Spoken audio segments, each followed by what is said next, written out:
Welcome back to WorkBrow. My name is Tom Rochester, and today we're going to talk about our warranty process.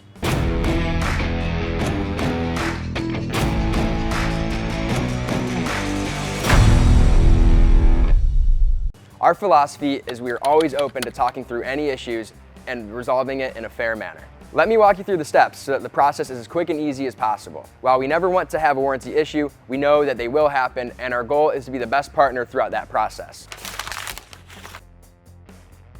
Once we've identified that there is a problem, if you are the end user of the attachment, please first contact your dealer rep. If you are with the dealer, please reach out to your WorkBrow rep to start the process. Oftentimes, we can solve minor issues just by contacting your dealer rep. Some situations require filling out a warranty form.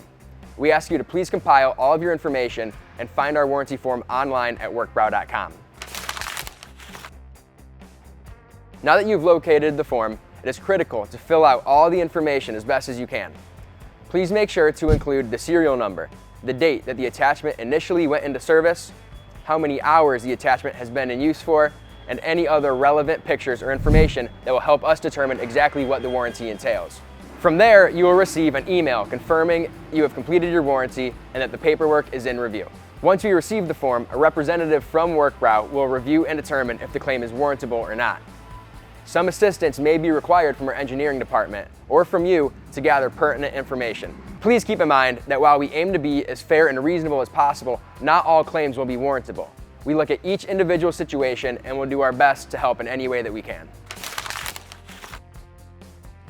Some typical situations that are not warrantable or would cause us to deny a claim, just to name a few of them, would be nuts and bolts, hydraulic fittings and hoses, mileage, electrical issues past initial installation. If we determine that a claim is warrantable, it will then fall into one of four categories: return for work, return for repair, absolute return, or credit for reimbursement. If we ask you to pay for a part and reimburse you once the claim is accepted, it is for a few reasons.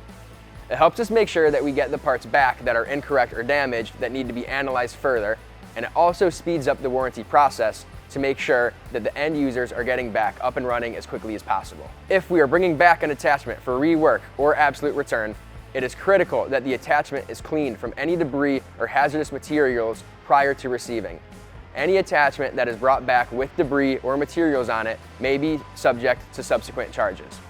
If it is determined that a credit is required to the customer, WorkBrow will file with our accounts payable department, and you should see a credit on your account shortly.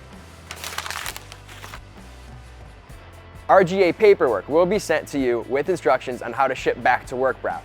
Typically, WorkBrow will arrange shipment. It is important to send the appropriate paperwork back with the attachment so that once it arrives at WorkBrow, there will be no delay in getting it repaired. If a return is required and the item will be shipping back to you, a WorkBrow representative will provide information and estimated repair lead time. We hope this better explains our warranty process and what you can expect when you file a warranty claim with WorkBrow. On behalf of WorkBrow, we thank you for your business and helping us build better lives.